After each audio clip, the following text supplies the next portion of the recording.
제가 봤을 때는 미래를 대한 씨앗을 뿌리자, 제대로 하자. 1A, 1B, 1C D램의 구조에서 자기가 실패했기 때문에 1B를 제껴놓고 바로 1C로 갈 수 있는가, 처음부터 설계를 다시 하자, 여러 논란을 하면서 그게 시장에 알려질 정도로 논의와 액션을 취하고 있다는 건 긍정적인데, 문제는 아무리 빨라도 6개월, 1년 걸릴 수 있어요.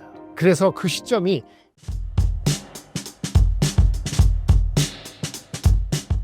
안녕하세요. 김장전입니다. 저는 유니스토리 자산운용에서 투자전략본부장 하고 있고요.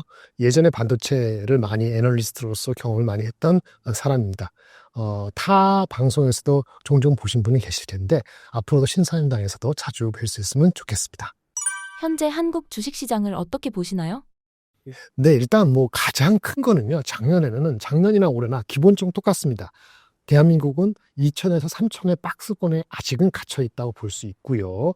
작년에는 트럼프가 당선이 되느냐 안 되느냐는 그 시점, 언제입니까? 우리 9월, 7월 달에 아마 트럼프가 피격당하고 9월 달부터 트럼프의 그 강세가 이루어졌는 게 트럼피즘이 9월부터거든요. 그러니까 트럼프 플레이라는 게 시장에 영향을 주는 작년 9월 달부터, 그리고 공교롭게도 그때부터 삼성전자의 곤두박질 친 거, 이 두 가지가 가장 큰 이슈였다고 보면 되겠고요. 전체적으로는 박스권이라는 거는 뭐냐면은 대한민국이 저성장으로 완전히 돌입했습니다. 올해 성장률이 1.4%, 잘해야 1.8%거든요. 그러면 잠재 성장률보다 더 낮은 성장률이 고착화될 수가 있어요. 내수하고 수출에 각각의 한계가 있을 수 있기 때문에 물론 저희는 외부적인 거니까 미국의 성장이 좋고 중국이 부양 정책으로 회복하면은 지금의 저성장이 또 아주 길게는 안 될 수도 있습니다만, 기본적으로 인구가 줄고 있고 우리나라의 그 핵심 산업들이 경쟁에 몰려 있기 때문에 AI 시대를 앞두고서 저희가 약간 삐끗한 점이 있습니다. 삼성전자 중심으로. 그래서 그런 측면에서 본다면은 2천에 3천의 박스권에 갇혀 있는 상태에서 유동성이 많지 않은 대한민국의 상태인데, 그 상태에서 작년 여름에 삼성전자의 경쟁력에 의문이 생기기 시작해서 내려오고, 트럼프가 들어오니까 트럼프에 맞는 플레이를 어떻게 할 수 있는가, 거기에 대해서 우왕좌왕한 측면도 없지 않고, 맨 마지막에 그 계엄 선언과 해제, 그 탄핵 정국에 인해서 내수의 급격한 급냉에 대한 우려까지가 한꺼번에 잡히다 보니까 어떻게 보면 지금 현재 1월 녹화하는 이 순간에 2,500 온 것도 다른 섹터의 그나마 분발로 인해서 잘한 것이죠. 만약에 우리가 순수하게 GDP만큼의 시가총액을 하면요, GDP가 한 2,500조가 안 되거든요. 100으로 따지면은, 총으로 따지면 우리 그 코스피가 한 2,400 후반대가 그냥 그 우리나라의 GDP하고 똑같습니다. 만약 성장이 지금 거의 멈췄다 그러면은 2,500 초반에서 크게 벗어나기가 어려운 거예요. 그 상태인데, 기본적으로 지금 글로벌 시장은 트럼프가 들어오면서 내일 입성하지 않습니까? 30년 동안의 평화 교역 시대가 저물었다는 것이 다시 한번 8년 전에 트럼프 일기에서 이루어졌는데, 이번에 이익이잖아요. 2017년에 트럼프 일을 한번 교역은 물러갔다, 전 세계는 보호무역주의라고 자국주의로 간다는 것이 한번 천면됐다가 바이든으로 갔다가 다시 트럼프로 오는 거잖아요. 따라서 냉전 종식이 1989년 90년에 일어나고 나 30년 동안 평화시대였는데, 평화시대가 완전히 저물었다고 일기 거쳤고, 이번 2기는 마지막이잖아요. 트럼프 입장에서 더 강력하게 트럼프의 보호무역주의 마가 시대를 열 수 있다는 것들이 교육에 의존하고 있는 대한민국이나 중국 입장에서는 부담스러울 수밖에 없는 겁니다. 그래서 이런 상태에서는 우리가 내재적으로 잘하면 수출을 작년에 8%가 7% 성장했는데 올해가 4% 이하 성장이 일어났는데, 그 성장을 올리는 넘버가 나와야 돼요. 그게 반도체, 2차전지, 변압기 화장품도 좋은데 변압기 화장품 시총이 작으니까 상대적으로 반도체하고 2차전지가 의미 있는 숫자를 빨리 못 보내주면은 사실은 2,500이라는 그 레벨에서 아주 편하게 올라가지는 못하는 한계가 있는 겁니다. 그렇게 작년 하반기 이러한 인식이 작년 9월 때부터 지금까지 억눌렀다, 나쁘게 그렇게 보시면 지금까지를 해석할 수 있을 것 같습니다. 외국인들은 한국 상황을 불안한 상태로 볼까요? 네, 지금 1월 추석을 구정을 일주일 앞두고 있잖아요. 다행스러운 거는 가이던스를, 지금 불안합니다. 불안한데 벌써 한 달 전 12월 3일 날 계엄했을 때 기억나세요? 12월 3일 날 밤에 계엄을 하기 전에 12월 3일 날 우리 코스피가 얼마면 2,500.1이었습니다. 그리고 그 당시에 환율이 아마 1,417이었을 거예요. 그 무슨 얘기죠? 계엄 이전 상태 우리가 원복할 수 있으면은 1,410몇 정도가 적당한 거잖아요. 지금 오늘 현재 1,440였지 않습니까? 근데 한은 총재가 며칠 전에 좋은 얘기를 해줬죠. 가이던스 줬어요. 그분이 말이 맞긴 말하지만은 우리나라가 한때 1450, 60, 70, 1500까지 간다고 했을 때 거기 한 30원 정도는 뭐라 그랬습니까? 우리 전국의 불안정 때문에 쓸데없이 붙은 거다. 이것이 정상화될 수 있으면 환율 30분 떼고 봐야 된다. 그 얘기는 뭐냐면 1440 정도 이하로 갈 수 있다는 시그널만 보면은 유동성 측면에서 외국인이 싸다는 인식을 확실히 할 겁니다. 그래서 지금 말씀드린 이 순간에 1440도나 그 이하로 갈 수 있다는 생각이 들면은 한 달 전, 작년 12월 초 그 이전에 좀 억눌렸던 불안 심리보다는 기대 심리가 올라갈 수 있기 때문에 그러면 대형주 중심으로 내기가 외국인 입장에서 싸다는 지금 앵커님, PD님이 말씀하신 그런 인식이 확대될 수 있습니다. 그러면 한두 달 전에 이익에 대한 전망을 그대로 갖고 있더라도 주식에 대한 매력도가 있을 수 있는 거고요. 오늘 어저께 주말에 가장 큰 뉴스 중에 하나는 사실은 아무것도 아닌 것 같지만 단초가 될 수 있는 게 아부다비 그 UAE, 유나이티드 아랍 에미레이트 UAE 거기에 300 국부 펀드 중에 세 번째인가 두 번째인가 그 펀드가 아랍 에미레이트 그쪽에 펀드가 세 번째가 되는데 한국을 거의 처음인 것 같아요. 한국에 주식 투자하겠다. 그래서 한 8천억, 7, 8천억을 한국의 자산운용사한테 일임하는 것을 거의 완수했다라고 하는 얘기가 있어요. 그러면 걔네들 환율 때문이도 그렇고 우리 펀더멘털이 무너지지 않고 여러 가지 나쁜 뉴스를 반영했다고 볼 수 있거든요. 근데 아마 1450, 41, 1430, 20 이렇게만 내려갈 수 있으면 그러면 주가는 조금 더 같은 시점보다도 작년도 2500 레벨 있을 때보다도 좀 더 희망을 가질 수 있는 거죠. 물론 이거는 그 트럼프로 인한 그 정책의 실제 집행 과정에서의 우리 뒤통수를 치는 무슨 나쁜 뉴스가 나올까봐 걱정하는 면이 있기 때문에 경계 심리를 가져가지만 일단 대한민국을 바라보는 외국인의 입장을 본다면은 싸다라는 생각을 환율을 보고 판단을 할 것 같습니다. 물론 삼성하이닉스의 근본적인 경쟁력이 우리가 알고 있는 것보다 더 나빠지지 않는다는 전제가 필요는 합니다. 우리나라 경제는 앞으로 어떻게 전망할 수 있을까요? 산업적으로 보면요. 일단 반도체는 트럼프가 왔다 하더라도 뭐 보조금을 어떻게 하고 저렇게 하고 보조금을 줄일 수도 있겠죠. 바이든이 떠나기 전에 뭐 인텔 포함해서 여러 국가에 다 보조금을 줬잖아요. 삼성 하이닉스 포함해서 그거를 줄일 수도 있겠죠. 그럼 TSMC도 줄이겠죠.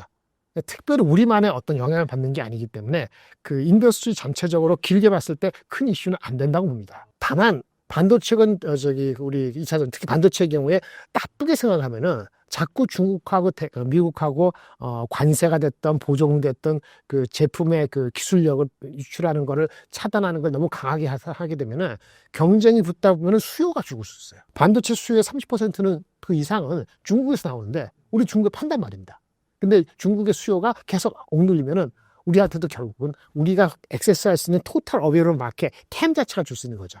그러니까 미국의 공장을 빨리 짓느냐 못 짓느냐 보조금을 100을 받더라도 80, 50, 85로 받아갖고 이 비용이 많이 드느냐 이거는 우리만의 이슈가 아니고 다른 나라 TSMC도 다른 나라 다른 회사도 마찬가지이기 때문에 특별히 이슈가 아닐 수도 있고요. 그런데 중국하고 주가도 보면 수요가 줄 수 있어요. 경기가 만약에 골디락스로 안 가고 약간 주춤하는 상황에서 수요가 줄면 이슈가 되거든요. 보편관세로 미국이 중국을 때렸어요. 만약에 30% 때린다 합시다. 지금 그런 기대는 우려를 안 하고 있죠. 뭐 천천히 관세를 5%, 2%가 천천히 한다 그러니까 그러고 있지만 실제만에 어느 순간에 한 20% 때렸다 합시다. 그러면 중국에서 만드는 가전뿐 아니고 휴대폰, PC, 서버 이거 미국 팔 때 관세가 올라가니까 수요가 줄 수도 있잖아요. 지속되면. 그럼 거기에 들어갈 반도체는 우리는 어떻게 해요? 그러니까 우리는 미국이 중국에 공급하는 반도체 어떤 그 공정 기술을 억제해서 중국을 못 따라오게 만드는 거는 우리한테 좋은 거지만은 보편관세나 이런 식으로 해서 중국에서 파는 제품에 대한 수요가 줄면은 우리한테 문제가 된다는 거죠. 그거는 지금 가시화되거나 가시화가 임박했다거나 볼 수는 없기 때문에 지금 주가는 그런 걸 반영하고 있지는 않습니다. 지금 주가는 전반적으로 반도체는 수요가 있고 미국이 중국을 제재하는 건 기술적인 제재고 그다음에 보편관세가 일파만파 돼가지고 수요를 억누르고 내려간다는 폼캐스트까지는 반영되어 있지 않는 건데 이거는 잠재적인 리스크긴 합니다. 2차 전지는 이미 전기차에 대한 보조금이라든지 아니면 소비자한테 주는 거 7,500불 이런 것들을 어떻게 할 것인지 뚜껑을 열어봐야 합니다. 다만 희망을 하는 거는 100이라는 보조금이 있거나 아니면 이렇게 여러 가지 사람들한테 소비자한테 7,500불 깎아주는 이런 게 있는데 그것이요. 무작정 갑자기 깎기에는 미국의 그 공화당 의원들이 포진하고 있는 그 주에 한국이건 어떤 업체건 다 거기 가서 공장을 짓거든요. 근데 그 수요나 그거를 완전히 없애린다는 건 사실 쉽지가 않습니다. 따라서 이 전기차 역시도 기본적인 수요를 지나치게 억제하는 정책은 못할 것이고, 기본적으로 아마도 약간 줄이는 정도라고 보여지고요. 근본적으로는 2차 전지는 전기차가 잘 팔려야 되는데, 전기차가 팔리는 건 뭐죠? 두 가지입니다. 금리 인하가 돼가지고, 미국이 금리 인하가 좀 돼가지고 소비자들이 살 수 있는 여력이 생기는 게 중요한 거예요. 저가 제품이 적절한 성능으로 나오는 게 중요한데, 테슬라를 포함해서 여러 업체들이 전기차라든지 신제품 저가 나오는 게 2분기부터 하거든요. 그러니까 지금 한 분기 더 있잖아요. 저가 전기차 들어오는지, 금리가 진짜 연초부터 빨리 인하가 안 된다는 걱정이 있었는데, 그래도 여름 지나기 전에 계속 금리는 내려가는지, 골디락스 개념으로 이것이 전기차 그리고 2차 전지 수요에 더 중요한 거지. 역시 반도체처럼 보조금을 어떻게 한다는 그 베리언스에 대한 두려움은 이미 주가에 녹아갔기 때문에 추가적으로 나쁘지 않다고 봐요. 따라서 반도체하고 2차 전지는 미국이 우리나라나 이런 데 보조금이라든지 관세 매기는 거가 아주 크게 번지지 않으면은 지금 리스크는 어느 정도는 포함돼 있다라고 볼 수 있는 거죠. 그리고 이제는 중국 트럼프하고는 같이 가는 거. 트럼프가 주창하고 우리가 같이 호흡 맞출 수 있는 거는 그거 역시 주가가 미리 좀 반영 측면이 있어서 오늘은 눈치를 보고 또 그러긴 하는데, 두 가지죠. 가장 큰 거는 조선주. 조선이지만 정확히는 군함 관련되는 조선인가 됩니다. 방산에 섞여 있는 조선인데, 조선, 하나오션, 현대중공업 포함해서 이런 거잖아요. 심지어 삼성중공업. 왜 삼성중공업 같은 경우는 중국의 조선을 제재를 하는 거예요. 중국의 조선이 러시아한테 뭐 LNG 선을 판다든지 이런 걸 제재한다. 그러니까 중국의 LNG 선을 팔 수 있는 회사가 위시온인가 하나밖에 없는데, 그게 이제 한국의 삼성중공업이 다 차지하고 있는 거를 들어온다는 거가 있어요. 근데 걔네들이 못 들어오게 되면 삼성중공업하고 하나오션 다 가져가는 거거든요. 처음에 시작한 것이 군함, 하나오션하고 현대중공업 하다가 MRO, 그러다가 이제 삼성중공업까지 이렇게 되면서 조선주에 대한 거는 동해에서 가는 거죠. 그것도 뭐 결국 미국이 자기네 스스로 경쟁력을 갖게 되면 우리를 계속 끌고 가지 않겠지만, 당분간은 뭐 한 몇 년간은 간다는 측면에서 조선주는 주가가 반영된 측면이 어떻게 접근할 것이냐, 신규 진짜 이거지만은 동행할 수 있는 거죠. 지금 아까 말씀 반도체하고 2차 전지 설명이 많이 필요했잖아요. 근데 조선주는 그렇게 설명이 많이 필요하지 않고 절대적인 레벨이 너무 빨리 갔는가 안 갔는가 요것만 생각하는데, 트럼프하고는 같이 간다는 측면에서 괜찮은 거고요. 변압기는 미분의 LA 산불 아주 크게 만파되니까 변압기에 대한 수요가 더 대전까지 하면서 관련된 주식이 많이 갔지 않습니까? 뭐 현대중공업, 뭐 작은 거 산일전기, 일진전기 뭐 다 많이 갔죠. 물론 촬영하는 이 순간에 오늘은 폭락하는 주식 하나 있습니다. 대장주인 현대일렉트릭. 이 많이 빠졌어요. 근데 4분기 실적이 안 좋았어요. 그건 아마 애널리스트 설명을 해야 됩니다. 지금 원래 한 2,200억 흑자를 해서 한 4분기에 한 1,700억이 안 되게 나온 거, 1,600억대 나왔거든요. 환율 이슈인지 어느 특정한 송전, 변압기, 따라가지 제품의 어떤 이슈인지 미국하고 유럽하고 어디에 무슨 선적이 미뤄진 건지는 내일 번역이 나와야겠습니다만, 하여튼 그런 실적에 대한 변동은 있지만은 산업적으로는 조선하고 변압기가 그래도 방향성이 있다. 그러니까 2차 전지와 반도체와 달리 아기먼트가 그렇게 많지 않다. 이렇게 바라볼 수 있는 거죠. 개인 투자자들은 올 한 해 어떻게 투자 전략을 세워야 하나요? 네, 일단은요, 시장에 대한 근처적인 도가 저는 당분간은 2,600까지는 못 가고 희망만 가지고 있다고 보거든요.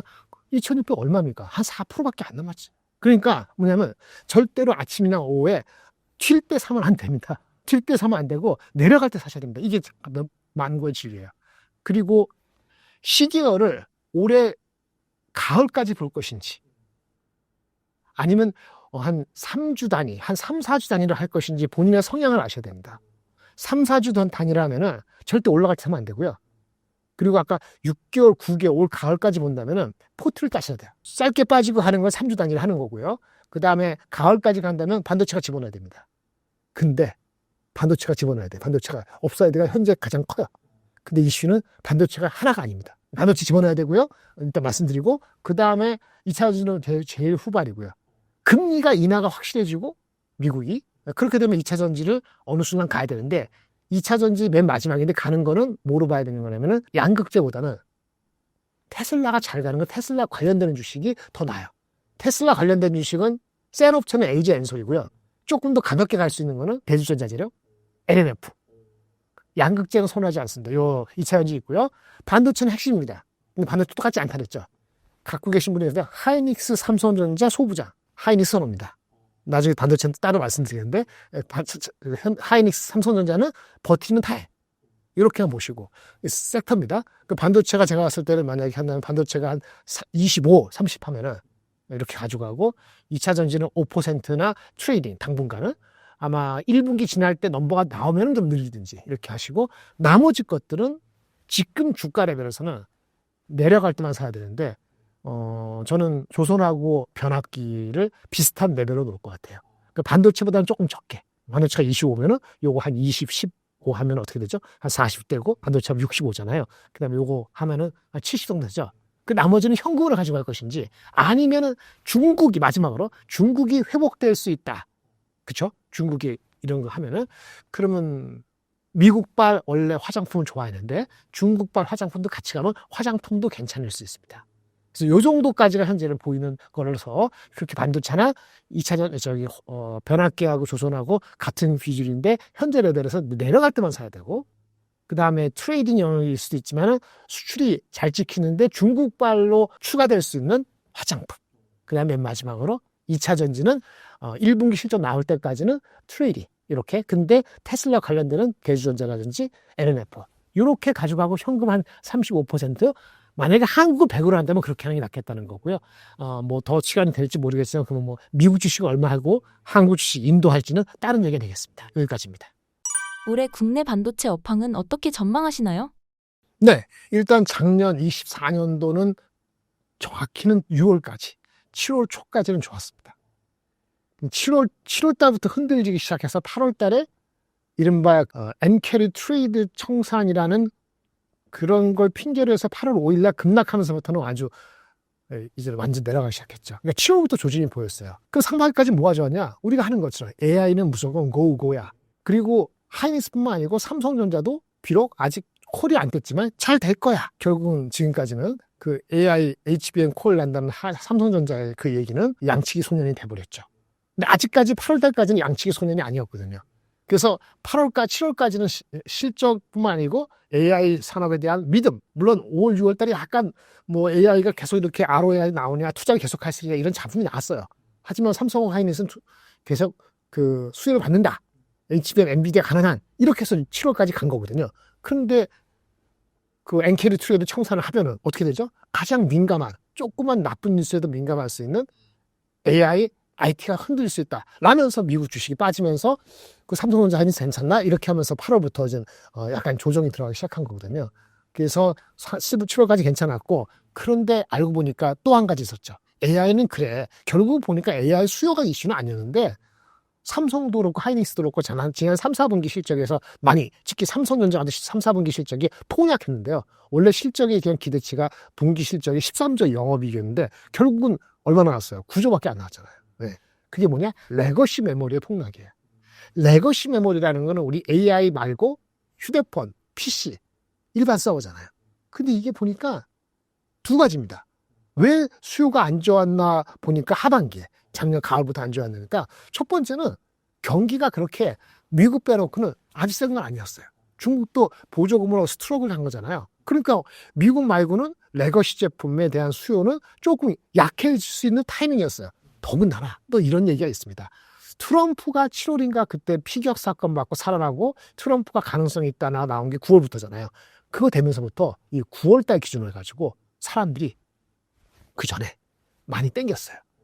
누가 이길지 모르니까 트럼프로 들어오면 어떻게 될지 모른다 해서 6월, 7월, 8월 요 3분기 넘어가는 이 시점에 수요로 많이 땡겼습니다. 그래서 어떻게 되죠? 9월부터 수요가 HBM 말고 넌 HBM, 이른바 레거시 제품의 수요가 미리 앞당겨진 측면이 있어서 9월, 10월, 11월 내려가는데 직격탄이 누굽니까? 대한민국은 삼성전자예요. 레거시 비중 삼성전자가 가장 많고 가장 큰 덩어리니까 실적이 13조 하다가 9조 떨어졌고 지금 4, 4분기 실적 얼마 나왔어요? 6조 5천 나왔어요. 그럼 불과 4개월 사이에 13조 기대가 결국 현실은 6조 5천억이 된 거거든요. 그러면 주가가 87,000원이 53,000원인 게 당연한 거 아닌가요?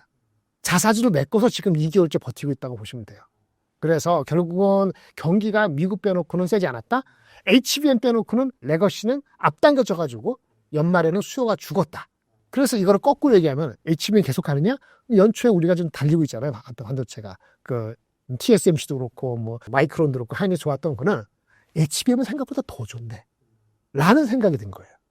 레거시는 걱정이지만. 그러다 보니까 너무 많이 빠졌네 하면서 키 맞추기 위해서 하이닉스나 마이크론이나 뭐 지금 엔비디아가 좀 너무 많이 나가다가 올라온 거죠. 그리고 작년 연말에 또 브로드컴이라 해가지고, 우리가 HBM하고 짝짝꿍이 되는 로직 제품 GPU가 있는데, GPU가 아직 범용이 아닌 제품도 수요가 25년 하반기에 있다라는 얘기가 작년 12월 후반부터 올 초까지 있었던 겁니다. 따라서 HBM은 결론적으로 생각보다 수요는 더 좋고, 물론 그거를 내가 다 차지하는 데 있어서 내 공급 능력이 있느냐에 따라서 회사마다 다른 거지만은, 그다음 레거시는 밀당겨졌기 때문에 지금 연말에 10월, 9월, 10월, 11월, 12월에 레거시가 안 좋은데 재고 많이 쌓여야 되는데 어떻게 하죠? 중국에서 보조금, 이구환실, 헌집 다오 새집 줄게. 이거를 작년에 가전제품 했는데 휴대폰도 이번에 한다는 거 아니에요? 그 가격의 15%. 애플 건 아닙니다. 중국 기준으로. 그러니까 재고는 많이 쌓였는데, 그러면 이구환신의 형태가 스마트폰에 영향을 미칠까라는 레거시에 대한 어떤 극단적인 나쁜 시그널에서 좀 좋게 보려고 하는 그런 낌새가 있는 거예요. 이런 것들이 아마 우리 춘절, 우리나라는 구정 지나고 2월 달에 확인이 된다면 더 올라가는 거고, 확인이 덜 되면 천천히 가고 이러는 겁니다. 반도체는 레거시는 안 좋고 여전히 안 좋지만은, 레거시 안 좋은 거에 대해서 이구환신이랄까, 또 계속 안 좋으면 우리가 감산을 한다든지 그런 리액션이 어떻게 되냐 봐야 되고, 그 다음에 HBM은 기술적으로 따라오는 애들은 수요가 좋으니까. 네, 그게 어디죠? 이제 엔비디아, 브로드컴, 그 다음에 TSMC 당연하고 하이닉스까지 그런 주식들은 변동성이 있어도 꾸준하고, 그러니까 주가가 이 정도로 버티고 있다라고 말씀을 드릴 수 있겠습니다. 앞으로 삼성전자는 어떻게 될까요? 그 엄청난 백사장의 그 햇빛이 비치면 바짝바짝하게 멋있고, 멀리서 보면 그 장관이잖아요. 그 백사장을 이루는 것도 하나하나의 모래들이 모여서 되는 거잖아요. 그러니까 거창하게 미래를 얘기했습니다만, 지금 삼성전자가 뭘 하고 있는가, 어떤 씨앗을 뿌리는가를 보면 알 수 있을 것 같아요. 일단 작년에 그 어려운 시절에 조직 변동을 했죠. 그 다음에 엄청 비난을 많이 받았고, 그 새로 오신 전영현 우리 대표님 포함해서 그런 것들이 액션을 가지려고 준비가 돼가지고 뭐가 했다, 보여주려고 행동을 했다는 것은 긍정적이에요. 근데 문제는 이 엄청 큰 조직이잖아요. 그 사람들이 거기에 맞춰서 움직여서 새롭게 결과를 내놓는 데는 물리적인 시간이 필요합니다. 제가 봤을 때는 타방송에도 말씀드렸는데, 작년 9월 달에 우리가 그런 얘기가 나온 거니까, 실적도 개판이고 어떤 조직 변동하고 뭐 진짜 한때 49,900까지 내려가고 했을 때, 미래를 대한 씨앗을 뿌리자, 제대로 하자. 그 얘기가 뭐냐면 1A, 1B, 1C D램의 구조에서 자기가 실패했기 때문에 1B를 제껴놓고 바로 1C로 갈 수 있는가, 처음부터 설계를 다시 하자, 여러 논란을 하면서 그게 시장에 알려질 정도로 논의와 액션을 취하고 있다는 건 긍정적인데, 문제는 윤리적으로 그게 하려면 아무리 빨라도 6개월, 1년 걸릴 수 있어요. 그래서 그 시점이 올해 2분기입니다. 올해 여름 되기 전에, 25년도 여름 되기 전에 뭔가 가시적으로 보이면은 주가는 반등할 것이고요. 올해 여름 6월, 7월까지도 뚜렷한 게 안 보면 주가는 한 번 정도 더 내려갈 가능성을 배제 못합니다. 지금 5만 원 초반이지만은 자사주가 있기 때문에 급락 안 한다고 무작정 기다릴 수도 있습니다만은, 아까 말씀드린 시간이 필요하다. 근데 혹시라도 시간이 지나서도 안 될 수도 있잖아요. 그렇게 되면 삼성전자 시가총액이 지금 한 60조 될 겁니다. 360조 될 거예요. 우선주 보통도 다 합해서. 삼성전자에서 주가 시가총액에서 반도체만 따지면은, 거꾸로 얘기하면 나머지는 뭐 휴대폰 위주겠죠. 20% 빼고 한 80%가 반도체에 자주다 봅니다. 반도체지만 파운드리는 적자가 크니까 실제는 거의 다 뭐예요? 실질적으로는 메모리에서 자주 드는 거죠. 그러니까 360 몇 조 얼마 져가지고 곱하기 0.8 하면 삼성전자의 반도체 지금 시가 플랜인데, 하이닉스가 지금 150조 정도 되거든요. 시가총액 하이닉스는 반도체뿐이잖아요. 360조 300 얼마에 0.8 하면 280조 될 겁니다. 삼성전자 반도체가 여전히 280조 정도 가치가 있다고 평가되는 거예요. 무슨 말인지 아시겠어요? 지금 340조 시가총액에서 반도체 아닌 거 빼고 반도체만 0.8 하면은 계산해 볼까요? 0.8 곱하기 360.6%에서 한 250조, 하여튼 얼마 되잖아요. 근데 하이닉스가 150조 정도란 말이에요. 시가총액이. 하이닉스가 지금 한 분기 영업이익이 지금 7조 8조 하거든요. 삼성전자가 얼마였다고 그랬죠? 회사 전체로 6조 5천억이야. 이상하지 않아요? 아니, 하이닉스가 이익이 삼성보다 8조에서 6조 5천억인데 하이닉스가 시가총액이 더 높아도 할 말 없는 거 아닌가? 그렇죠. 근데 이게 일시적이다. 삼성이 올라온다. 라고 가정을 하자 이거죠. 그럼 만약에 0.8하면 280인데 그런데요. 지금 1분기, 올해 1분기, 작년 4, 4분기 말고요. 올해 1분기, 2분기까지 컨센서스가 어떤지 아세요? 순수하게 메모리만 따져보면, 메모리만, 그러니까 비메모리 바운드 적지 않다서 메모리만 따지면은 삼성 반도체 하이닉스의 영업이익이 내려가도 6조, 삼성전자는 메모리만 따지면요 4조입니다. 3조도 가능성이 있어요. 거꾸로 얘기하면 하이닉스가 반도체에서는 2배 가까이 이익이 2배 가까이 이익이 나오는 게 당분간 지속될 수 있다는 게 컨센서스예요. 그러면 순수하게 지금 자체 PER로 따지면 하이닉스 삼성전자는 반도체에서는 시가총액이 역전도 할 말이 없는 겁니다. 어떻게 어떤 되느냐? 삼성전자 갖고 계신 분은 너무 화나시겠습니다. 이건 시나리오에 불과하니까 삼성의 주가가 안 빠진다고 하면 하이닉스가 70몇 프로와 하이닉스가 한 40만 원 되면 됩니다. 40만 원은 아니죠. 한 30, 한 6, 7만 원 되고 삼성전자가 조금 더 빠져주면 자사주 없다 치면 역전 가능해요. 삼성전자 시가총액이 아니고 곱하기 0.8 한 거는 반도체를 봤을 때 그 반도체 250조하고 하이닉스의 150조가 올라가는 거 하면은 하이닉스가 만약에 30만 원 정도를 훌쩍 넘어가는데 삼성은 가만히 있었다. 무슨 이유 때문에? 그러면 그거를 바라보는 외국인들이나 기관들의 관점은 이게 인텔 꼴 나는 거 아닌가라는 게 진짜 현실화되면은 삼성의 그 0. 곱하기 시가차 0.8하고 하이닉스의 주가 올라갔을 때 그거하고 역전될 가능성을 완전히 배제 못합니다. 이거는 지금은 컨센서스가 아니죠. 저도 그거를 주장하는 건 아니에요.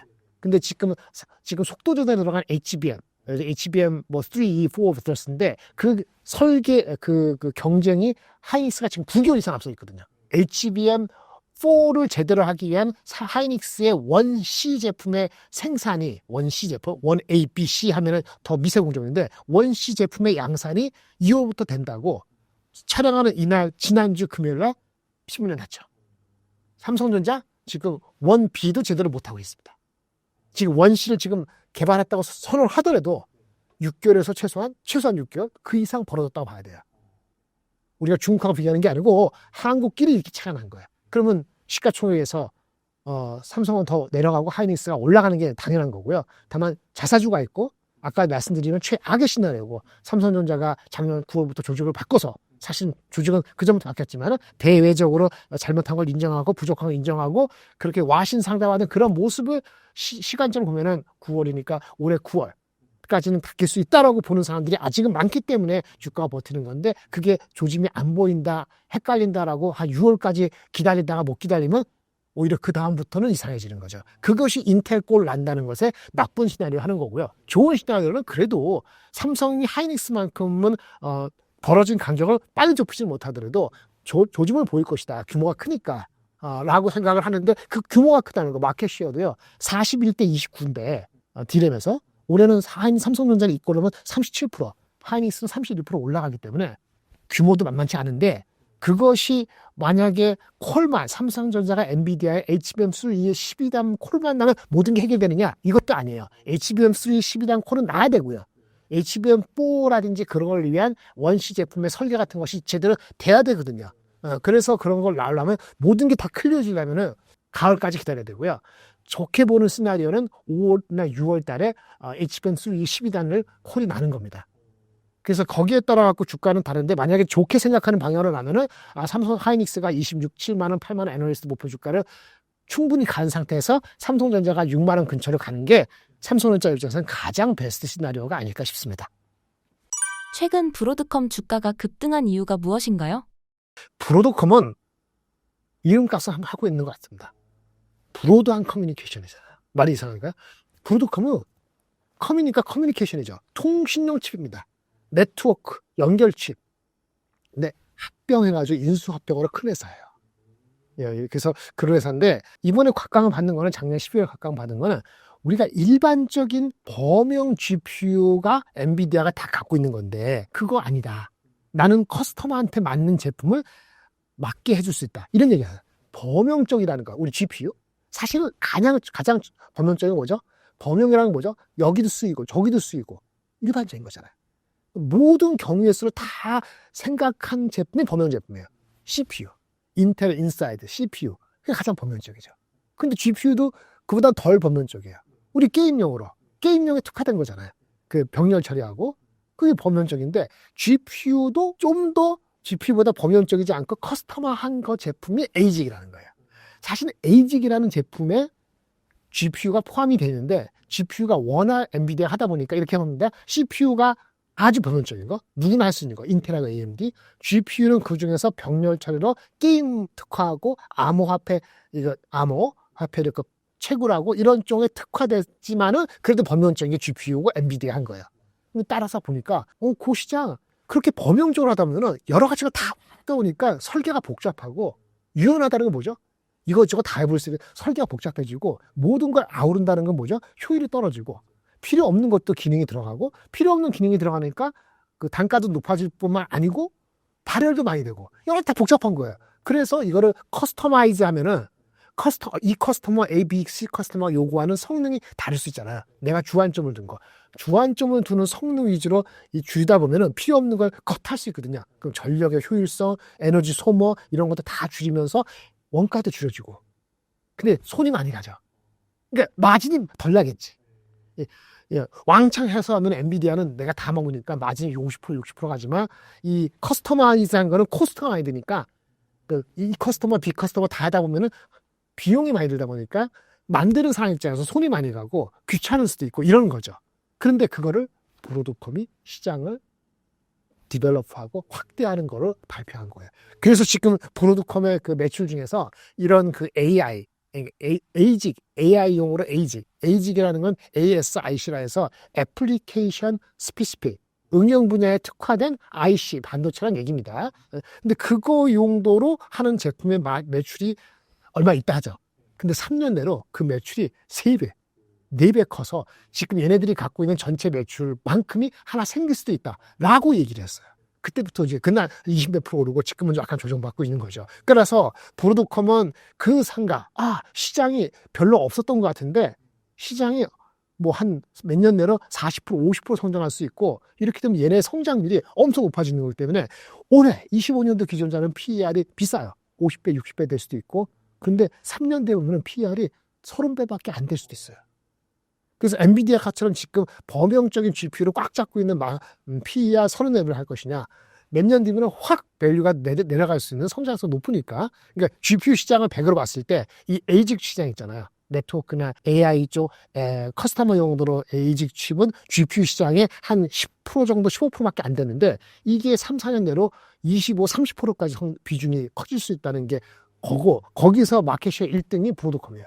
마켓쉐어 1등이 현재 기준으로는 시장이 작으니까 60% 되고 내려가더라도 4, 50% 된다고 보기 때문에 물론 GPU를 잘하고 있는 덜 범용적인 우리 이제 엔비디아도 따로 ASIC 칩을 준비를 하고 있지만 결국은 네트워크라든지 이 통신용 칩의 강자인 브로드컴의 헤게모니까지는 아니더라도 first move advantage가 있기 때문에 과연 3년 내로 어떻게 이 ASIC 칩의 브로드컴이 진짜 마켓쉐어를 도미넌트 할지는 모르지만 방향성을 자신 있게 얘기를 했다라는 측면에서 각광을 요즘에 받았던 거고요.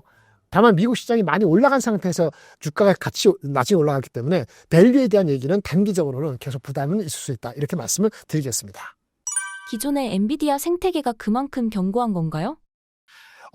엔비디아 생태계는 GPU라는 CPU보다는 덜 범용적인 하지만 ASIC보다는 아직까지는 범용적인 그래서 마진은 뭐 60%, 70% 마진은 엄청나게 나잖아요. 거기는 핵심은 GPU라는 반도체 하드웨어 말고도 소프트웨어 스택, 소프트웨어 플랫폼을 갖고 있는 거예요. 쿠다라고 해서 쿠다라는 게 컴퓨트 그 다음에 U가 유니파이드 그 다음에 이게 유니파이드 뒤가 아키텍처인데 유니파이드 디바이스 아키텍처. 그래서 GPU를 제대로 활용할 수 있게끔 소프트웨어 스택을 옛날부터 갖췄어요. 언제부터냐면은 개발한 거는 2009년도, 7년도일 거예요.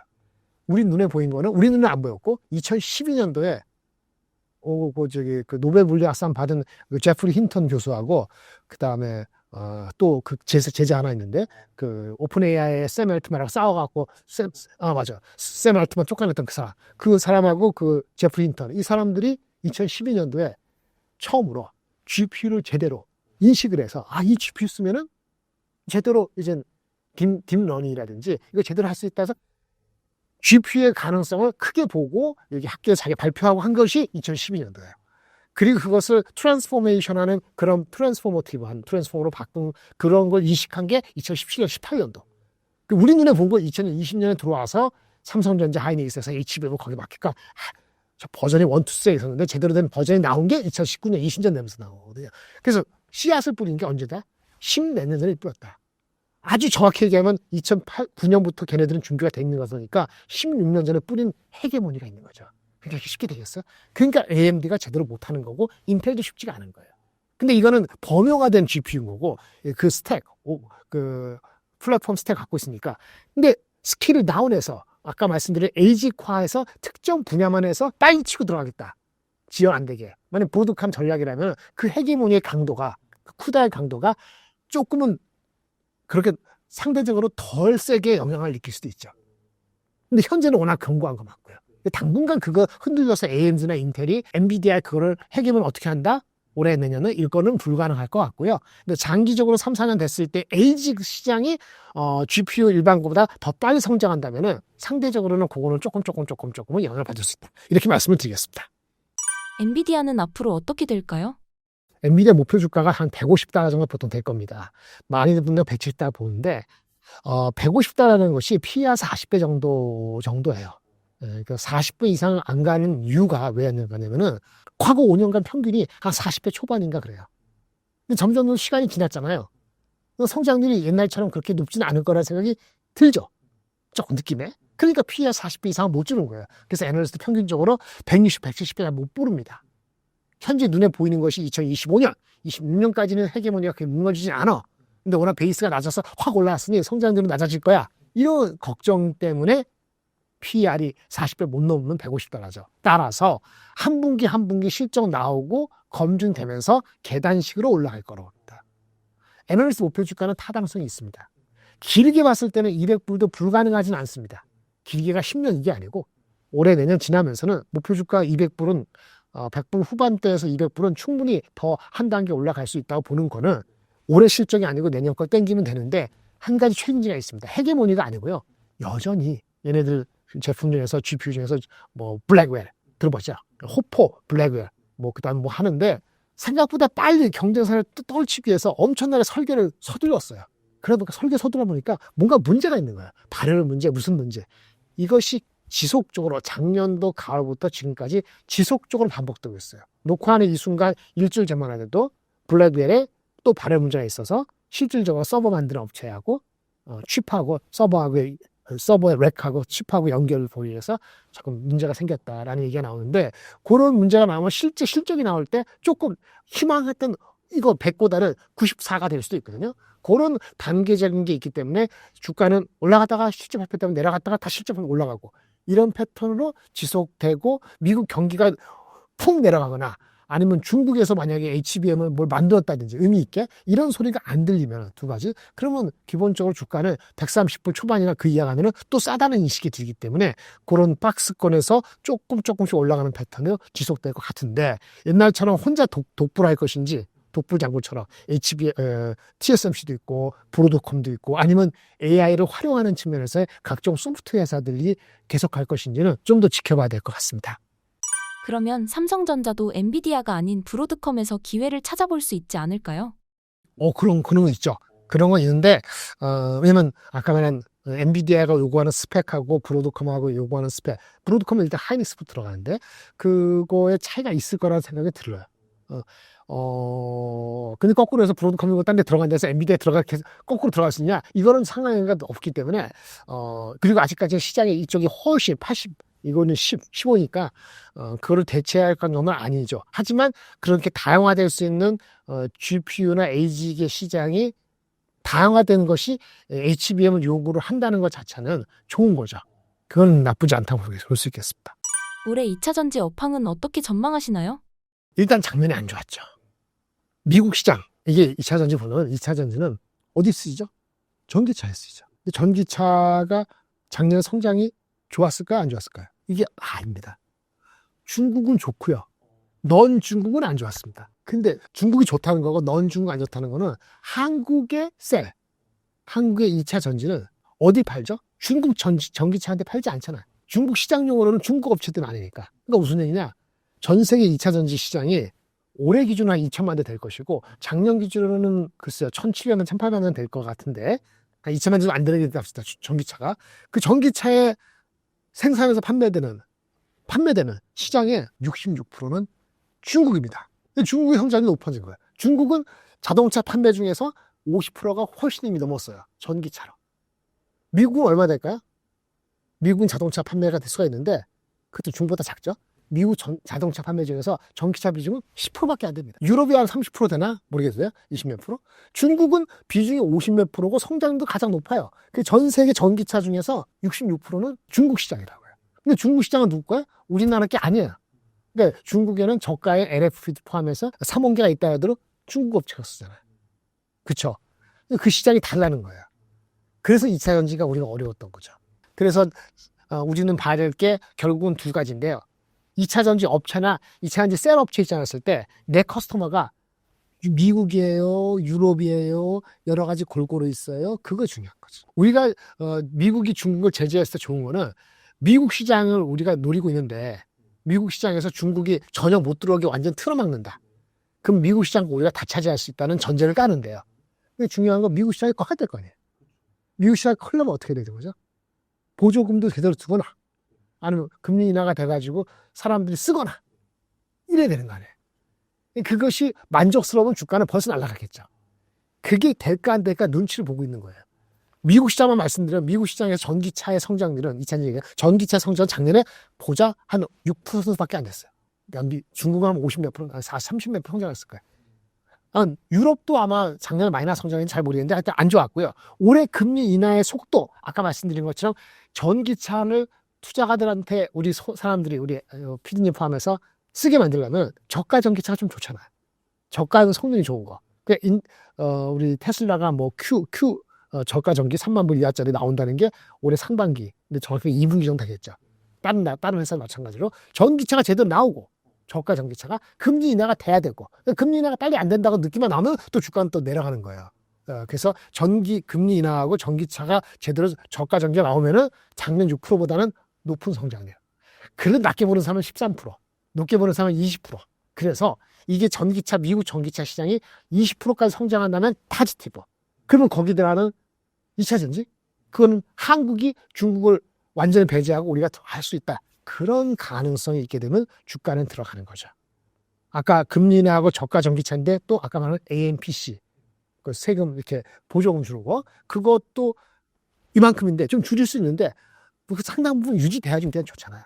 안 그러면 사람들이 잘 안 되니까. 그래서 어쨌든 간에 우리 입장에서는 생산을 하는 데 있어서의 LG엔솔이나 이런 업체들은 세금 혜택 받아갖고 적자의 폭을 줄이는 게 중요하고 커스터머들이 쓰는 거는 저가 전기차하고 금리 인하가 돼가지고 수요가 올라가서 작년 같이 한 자리 숫자가 아니고 전기차 자체가 한 15, 20% 성장하는 거가 계속 마음에 와닿는 소리가 계속 들려야지 주가가 간다. 물론 최근에 작년 연말부터 좀 올랐던 거는 2차 전지 주가 올랐던 거는 너무 많이 빠져갖고 그동안. 그래서 그 재고가 조금만 해소되더라도 이제는 나쁜 뉴스보다는 좋은 뉴스에 반응할 수 있는 시기가 됐기 때문에 주가가 올라간 건데 올해 25년도에 성장이 진짜 미국 중심으로 15, 20% 갈지 아니면 올해도 한 10% 초반만 헷갈릴지에 따라갖고 주가에 지금 올라가는 것이 지속적일지 아니면 가다가 아까 말씀드린 것처럼 2, 3월 가다가 다시 내려올지 이분 실적 별로다 싶으면은 그런 거는 그때 가서 판단이 되는데 미국 시장에 대한 게 한 20% 성장한다면 그래도 긍정적인 걸 기대할 수 있다라고 말씀드리겠습니다. 금리가 떨어져서 안정화가 되면 최상의 시나리오를 기대할 수 있을까요? 근데 지금 현재는 미국의 기준금리 인하가 왔다 갔다 하는데 고용 데이터가 너무 높으면 또 늦게 떨어진다 그러는데 3월 달은 아니고 1월 달도 안 할 것 같고 거의 3월 달 중후반인데 한다고 보는 사람도 20, 30% 있지만 아직까지는 이게 기준은 아니고 5월, 6월에 가면 5월이 아니면 6월 달 정도는 한다. 이게 기준이니까 극단적인 비관도 아니고 아주 낙관도 아니에요. 그러니까 주가는 눈치를 보고 있는 거죠. 어느 정도 올라갔던 이유는 너무 많이 빠졌기 때문이고 불확실성이 해소되면 반등이 가능할 것 같다고 보시나요? 예, 시기적으로 그럴 수 있는 거가 됐고요. 아까 저가 모델 말씀드렸는데 테슬라의 저가 모델 Q라는 게 있어요. 근데 그게 이제 여러 가지 세액공제가 폐지되더라도 한 뭐 4만 불 이하 세액공제를 받으면은 뭐 3만 불도 안 될 수도 있다. 그러면 이제 4천만 원 초중반이기 때문에 가격이 좀 매력적으로 오는 거죠. 거기에 이제 들어오면은 좀 하지 않을까. 이런 데는 우리 배터리는 저가죠. LFP. 이런 거 나오면 조금 의미가 있을 수 있기 때문에 그거 좀 기다리고 있다. 이렇게 말씀드릴 수 있겠습니다. 3월 31일 공매도 재개가 2차전지 주식시장에 미치는 영향은 무엇인가요? 이게 두 가지입니다. 주가의 레벨이 중요해요. 주가 레벨이 너무 많이 흥분해서 올라가 있으면 예를 들어서 뭐 PER 100 몇십 배로 가 있었다. 뭐 S시리즈 주식 입장에서 보면은 오늘도 보니까 에코프로 BM에 대해서 바임 의견이 나왔더라고요. 오래간만에 그 모 증권회사에서. 근데 그 보니까는 27년도 그 애널리스트 예측을 제가 몰아놓은 게 아니고요. 그 애널리스트가 추정한 27년도 25년인데 27년도 순위 2천억이네. 올해는 뭐 몇백억 나온지 모르겠는데 27년대 순위 그 친구가 얘기한 거 지배주 순위는 아니고 그냥 순위. 사실은 지배주 순위로 해야 되는데 지배주 순위와 다르게 합니다만 그냥 순위 더 높은 거 기준으로 했을 때 한 70배 정도가 되는 60배, 70배가 지금 주가입니다. 목표 주가 지금 현재 13만 원대인데 그 20만 원을 목표 주가 하려면은 100배 정도 돼요. 100배. PER 100배. 지배주 순위로 하면 130배. 그러니까 100배 이상을 주는 거 2년 그걸 땡겨야지 현재 목표 주가 20만 나오고 애널리스트 평균 목표 주가 15만 원, 16만 원은 그것도 낮지 않은데 그것도 한 8, 90배 정도를 빼야 됩니다. 그러니까 아까 지금 여러 가지 말씀드리는 거를 얼마나 땡기고 그 다음에 28년, 27년도도 좋을 것이라고 봐야 되는 근거가 필요한 거죠. 그래서 그렇지 않으면은 쉽지 않은 건데 주가 미리 갖다 합시다. 3월 말이라 공매도 4월 달부터 주가가 만약에 흥분해서 금리 인하도 되고 아까 저가 좀 잘 읽어서 많이 올라가면은 너무 과한해라는 생각이 드는 사람이 시기는 그 시점에 공매도가 재개되면은 그 영향을 받겠죠. 근데 그때 되는데 그 100배가 아니고 실적 점은 갑자기 높아져. 그러면 또 공매도 천천히 하겠죠. 근데 어쨌든 중요한 건 뭐냐면 공매도는 다시 재개되는 게 맞고요. 시장의 순기능을 위해서 그런 과정을 거치면서는 전반적으로 옥석을 가리는 계기가 될 거예요. 지금은 뭐 또 조금만 올라가면 또 따라가고 싶고 그렇지 않습니까? 그런데 그것이 좀 이렇게 순기능이 나올 수 있기를 바라고요. 근데 전반적으로 주식시장이 안 좋다. 약간의 그 회사 주식에 대한 얘기고 만약 혹시라도 우리나라 전국이 더 이상하게 된다든지 뭐 미국하고 중국이 극단적으로 붙는다든지 금방 그런 일은 없다는 걸 봤지만은 그게 만약에 2분기부터 이상하게 전개되는 그런 상황에 직면하면 주식시장의 전반적인 유동성이 떨어지지 않겠어요? 유동성이 떨어지는데 전개됐어. 공매도가. 그럼 가장 민감한 주식부터 패지 않겠어요? 그런 리스크는 있죠. 불과 2개월 뒤의 얘기지만 그래서 주가 레벨 당연한 얘기지만 너무 빨리 올라가면 그 다음에 주식시장이 전반적으로 대외 매크로적인 측면에서 뭔가 틱톡이 아니고 틱포테 뭐 아주 엄청나게 싸움 벌어지게 전개되면은 전쟁도 뭐 그렇고 그러면 안 좋을 수 있죠. 상황 따라 다른 거예요. 근데 우리가 지금 언제부터 꽤 오랫동안 안 하고 있잖아요. 그러니까 한 번 정도는 이게 어떤 영향을 미치든 간에 옥석을 가린다는 측면의 계기로 활용되면서 빨리 다시 들어오는 것이 맞다. 그래야지 한국을 바라볼 때 이거 다 들어오고 다 들어오고 한국 시장 제대로 굴러가네? 그러면 컨피던스, 신뢰가 높아지면서 2차 전지뿐만 아니고 그 민감한 주식에 대한 외국인의 수급도 좀 순조롭게 들어올 수 있는 계기가 될 수 있기 때문에 그 자체를 나쁘게 볼 건 사실은 없습니다. 올해 2차 전지와 관련해 주목할 만한 이벤트는 무엇인가요? 한국 주식에 대한 유동성은 뭐가 있을까요? 그냥 한국 주식을 전반적으로 좋게 생각하면 삼성전자 하지 않겠어요? 반대로 살 수 있고 그 다음에 섹터가 좋은 게 2차 전지잖아요. 그렇게 하면서 전체적 브로드하게 만약에 2차 전지가 올라가려면 아까 셀렉티브하게 들으면 한국 주식시장이 매력적이게 돼요. 그러면 한국 주식은 뭐죠? 우리 성장성이 좀 떨어졌다 그러잖아요. 한국 주식의 성장성이 높아지는 거는 단기적으로는 추경 예산이든지 집행을 해가지고 그 우리나라 마이너스 성장이 아니고 그 다음에 우리 전국이 안정화되는 거 이런 거 다 포함해서 한국 시장에 대한 믿음이 좀 높아지면은 좋아요. 그러면 전반적으로 올라갈 수 있어요. 근데 너무 전반적으로 브로드하게 얘기했죠. 근데 금리 인하도 아까 늦춰지고 중국을 미국이 제재하는 것도 좀 흐물흐물하게 되고 왜? 테슬라가 있으니까. 테슬라 도와준다 해가지고 하면서 하면은 뭐 실질적으로 중국을 제재하는 게 아주 세게 안 갈 수도 있단 말이에요. 그럼 어떻게 되죠? 우리한테는 불리한 거잖아요. 우리 추경 예산하고 뭐 이렇게 뭐 집행한다는데 그 여야가 합의되고 뭐 하는 게 쉽지 않아서 유동성은 빨리 안 들어오고 미국이 중국에 대한 제재는 생각보다 높지 않고 금리나 늦춰주고 나쁘게 생각해 보세요. 그러면 모든 주식을 사면 되겠어요? 피해가 높으면? 그러니까 very selective하게 가야 되는 거죠. 그거는 뭐냐? 테슬라 향이다. 테슬라 향으로 가는 주식이 3개 있습니다. 큰 거는 LG엔솔, 그 다음에 작은 장정 보면은 LNF, 또 대주전자재료. 그 주식을 봐야 되는데 LG엔솔은 경쟁이 있죠. 누구? CATL, 중국에, 그 다음에 일본의 파나소닉이 다 LG엔솔뿐만 아니고 테슬라에 들어갑니다. 근데 LG엔솔은 테슬라가 고객이긴 하지만 LG엔솔은 테슬라 말고도 고객이 많아요. 그래서 LG엔솔은 무거워요. 그래서 LG엔솔은 제가 봤을 때는 시가총액으로 한 80조에서 안쪽 밑으로 내려왔을 때 트레이딩이다. 90조, 100조 갔을 때 트레이딩이 아니고 80조 근처에 왔을 때가 트레이딩이다. 시총에. 그렇게 보여지고요. 그 다음에 순수하게 작은 부품 소재 중에서는 양극재에서는 LNF가 이번에도 나온 주니퍼인가? 나온 테슬라 나온 거. LNF는 CATL을 통해서 나가거든요. 그 LNF가 실적이 좋아요. 다만 LNF는 실적이 에코프로비엠처럼 이렇게 그 전체 그 캐파 투자라든지 이런 게 조금 부진한 측면이 없지 않아서 업사이드가 호박 트지 않는다는 그런 얘기 있는데 안정적인 거는 테슬라의 소울 밴드로서 양극재의 가치가 있다는 게 측면이 중요하고요. 만약에 신선한 거로는 이미 신선하지 않아졌습니다만 대주전자재료는 양극재 말고도 중요도가 높아진 음극재, 실리콘 음극재에서 처음으로 대주전자 입장에서는 테슬라에 공급을 했어요. 그게 엊그저께서 20몇 프로 올랐잖아요. 테슬라 향으로 나간다 해서 테슬라 갔을 때 대주전자하고 LNF가 주가가 20몇 프로 간 적이 며칠 전에 있었는데 주가를 27년 거를 같이 때려온다면 27년께 PE가 100배 안 되고 저 5, 60배로 갈 수 있는 주식 중에 한두 가지가 아까 말한 것처럼 LNF하고 대주전자들과 치킨처럼 올라왔으면 지금 내려왔을 때 그런 쪽을 먼저 보시는 게 어떨까 싶고요. 만약에 진짜 주식 유동성이 넘치고 뭐 금리가 빨리 된다면은 뭐 다른 장구자도 막 쥐어 들고 할 수 있겠죠. 근데 지금은 이렇게 테슬라 향으로 조금 집중하시는 것이 더 낫지 않을까 싶습니다. 일론 머스크가 트럼프와 손잡은 이유가 무엇인가요? 너무 심플합니다. 이거는 제가 읽듯이 말씀드릴게요. 규제 철폐죠. 친기업적이잖아요, 트럼프가 이런 말을 한 적이 있어요. 내가 당선되면은 규제 두 개 폐지하고 한 개 신설이다. 뭐 그런 어젠더니까 당연히 테슬라 입장에서는 전기차 말고도 스페이스X도 여러 가지 있으니까 자기네 맞게끔 해주는 게 필요하고요. 당장에 중요한 건 탄소 배출 크레딧 같은 거.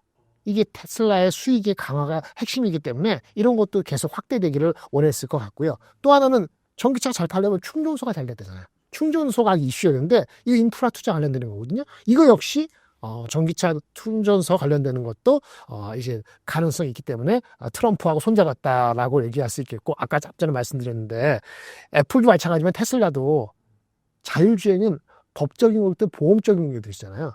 미국보다는 중국이 조금 더 쉽게 할 수 있잖아요. 중국하고 미국하고 너무 싸우면 안 되거든요. 중국하고 미국하고 겉으로 싸우는 게 아니고 안 싸워야 돼요. 뒤에 가서는 이렇게 협력해야 되거든요. 거기에서 머스크가 할 롤이 있다고 본 것 같아요. 트럼프를 찝은 거죠.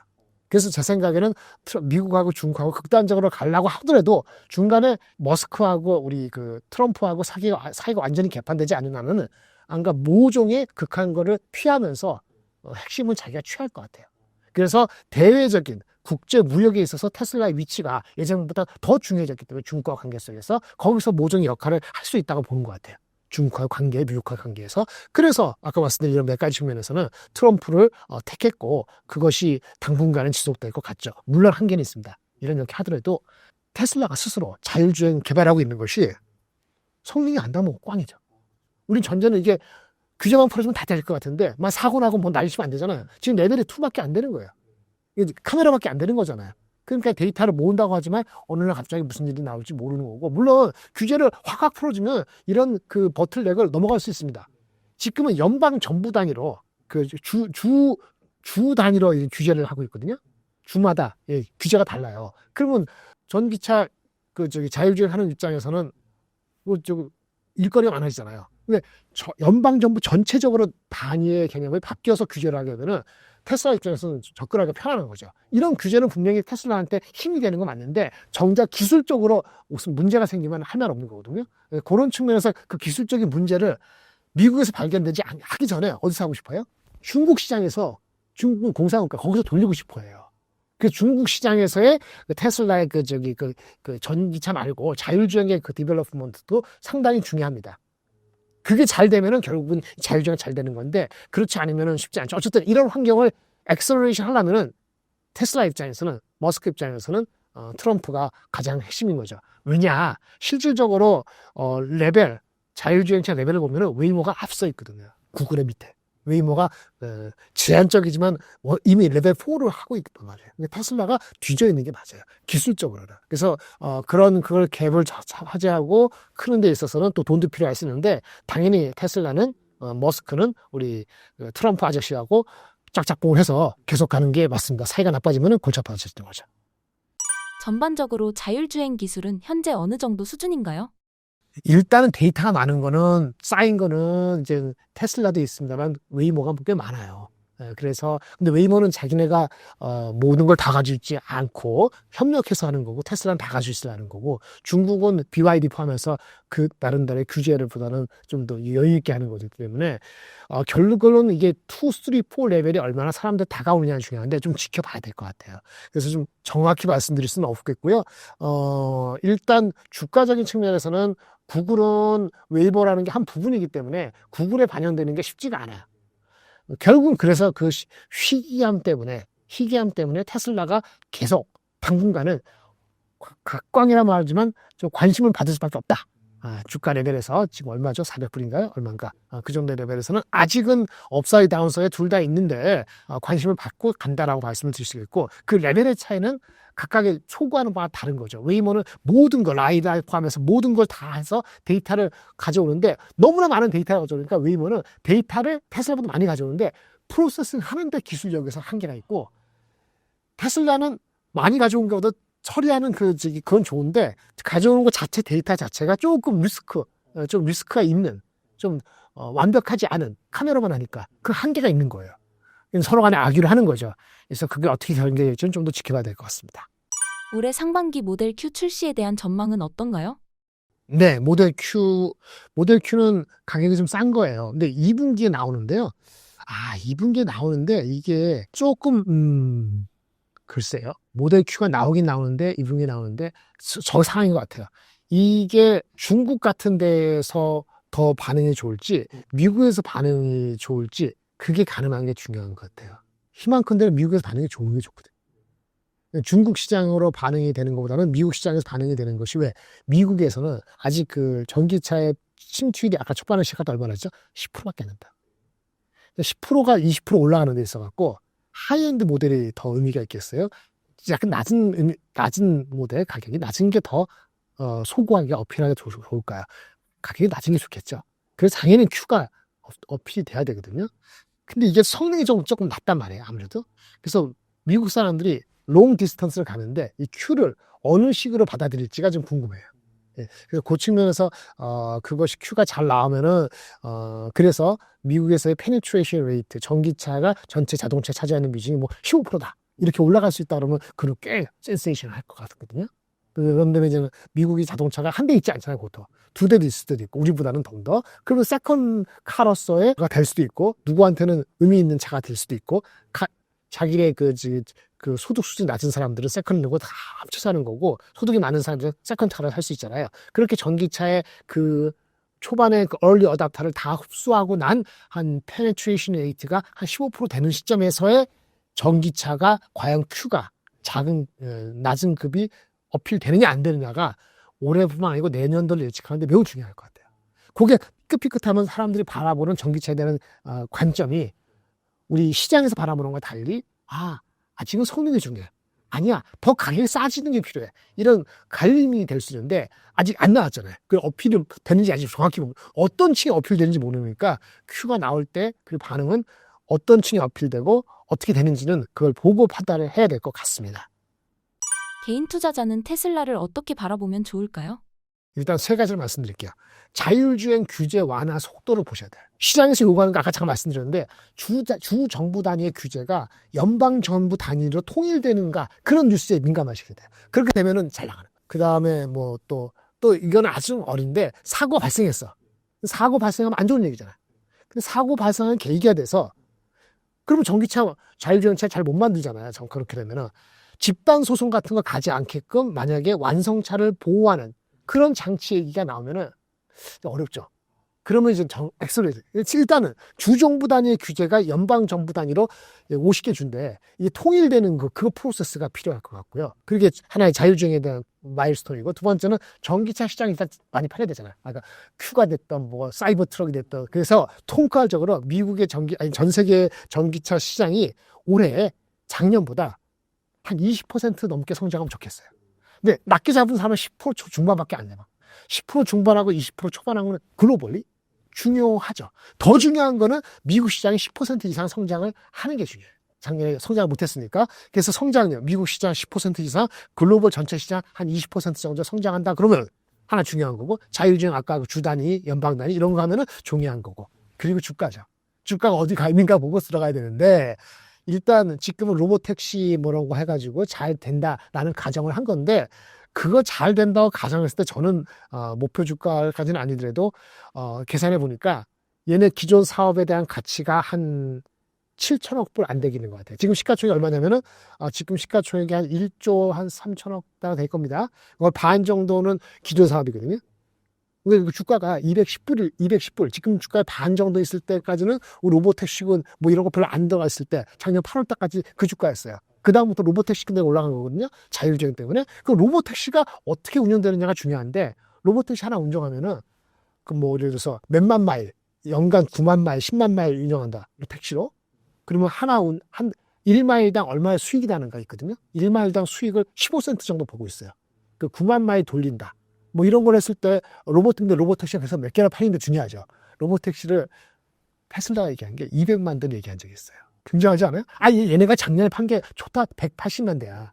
전기차가 24년도에. 근데 26년 7년 어느 시점에 바로 그냥 로보택시 200만 대를 운영할 수 있다. 이런 식으로 뻥카인지 뭔지 했어요. 만약 그 200만 대가 진짜 되고 그렇게 되면은 그럼 26년도에 200만 대가 진짜 그렇게 하루에 이렇게 운행하고 9만 마일 하고 되면은 이런 쪽으로는 한 10년 내로는 2천만 대도 운영할 수 있어요. 근데 전 세계 자동차 운영되는 게 15억 개 되거든요. 15억 개 중에서 얼마나 만약에 택시 같은 거가 로보택시 맡길까요? 10%면 1억 5천만 개 되잖아요. 1억 5천만 개 한 15% 차지한다면 한 2천만 대가 많이 될 수 있죠. 전 세계 자동차 15억 개, 1억 5천만 개, 1억 5천만 개, 한 15%, 20%를 우리가 먹는다. 그러면 어느 시점에 2천만 대 굴러간다. 근데 시작 시점이 내년도에 200만 대가 될 수 있다. 근데 작년에 판 게 토탈 200만 대인데 어떻게 200만 대가 로보택시가 될까? 헷갈리는 거란 말이에요. 순수하게 잘 된다 믿으면은 750불까지 갑니다. 근데 그거는 자동차를 자기가 다 운영하는 게 아니고 플랫폼 20%만 뜯어먹는다. 그렇게 하면 좀 달라지죠. 근데 그렇게 하면은 한 지금 주가가 적정한 주가예요.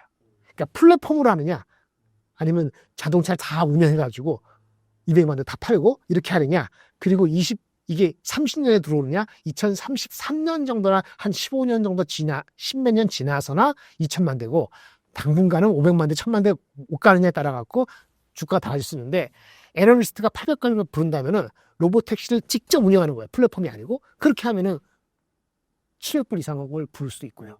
플랫폼화하고 2028년 이렇게 앞당기는 좀 쉽지 않다. 이렇게 보면은 500달러가 묻기 어렵고. 저는 지금 주가에서는 서두르지 않죠. 아까 그런 것처럼 아까 뭐라 했잖아요. 전기차 시장이 20%, 15% 성장하는지, 자율주행 규제 완화가 그렇게 빨리빨리 되는지, 중국에서의 테스트 베드를 해가지고 미국에게 규제도 완화시키고 법적으로 문제하는지, 이 모든 것들이 좋게 됐을 때 플랫폼. 그렇지 않으면 상당 부분 400불, 500불에 많은 부분이 포함되어 있을 수도 있다. 라고 보는 거죠. 물론 주가는 항상 열광하기 때문에 금리 인하만 되면은 그냥 간다고 하는 사람들이 많기 때문에 그 힘으로도 갈 수 있습니다. 그게 버블일지 희망일지는 나중에 판단하셔야 될 것 같습니다. 신사임당 시청자분들을 위한 한마디 부탁드릴게요. 구정 연휴 잘 보내시고요. 아마 이게 언제 나갈지 모르지만 그 달 보시고, 2월 달도 매우 중요한데 주가는 적정한 거에서 조금 낮은 수준이에요. 우리나라 잠재 성장했을 때 적정한 데보다 조금 낮습니다. 엄청 낮은 수준이 아닙니다. 2,530이라는 숫자가 너무 조급하게 생각하지 마시고 포트폴리오 아까 말씀드린 것처럼 한 5개 종목을 5개 섹터를 그 이상 머리가 아프니까 5개 섹터 더 늘리려면 하나 버리셔야 됩니다. 그 현금을 항상 아직까지는 한 30%나 20% 정도는 유지하시고 천천히 접근해 가시면 좋을 것 같습니다.